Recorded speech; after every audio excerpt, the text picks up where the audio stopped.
बातम्या सविस्तर पाहूया। सुरुवातीला महत्त्वाची बातमी राजकीय वर्तुळातून। विधान परिषद निवडणुकीसंदर्भात भाजप आमदारांची महत्त्वाची बैठक बोलावण्यात आलेली आहे। विधान भवनातील पक्ष कार्यालयात भाजप आमदारांची बैठक आहे। विधान परिषद निवडणुकीत क्रॉस वोटिंग टाळण्यासाठी तयारी सध्या सुरू आहे। विधान भवनातील पक्ष कार्यालयामध्ये भाजप आमदारांची बैठक सुरू झालेली आहे। विधान परिषद निवडणुकीसाठी ही बैठक महत्त्वाची आहे। आपण याबाबत अधिक माहिती घेऊया आमचे प्रतिनिधी अभिषेक मुठाळे यांच्याकडून। अभिषेक, भाजप आमदारांची विधान परिषद निवडणुकीसाठी बैठक होती आहे, सुरू झालेली आहे, काय अधिक माहिती मिळते या बैठकीसाठी?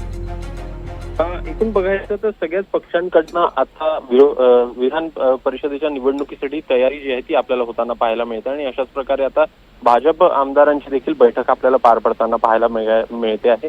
नेमकं विधान परिषदेच्या निवडणुकीमध्ये एकूण पर्याय असतात आणि वेगवेगळ्या प्रकारे ही निवडणूक होते आणि त्यामुळे आमदारांना समजावून सांगण्यासाठी देखील ही निवडणूक जी आहे, ही बैठक जी आहे ती महत्वाची मानली जाते आहे।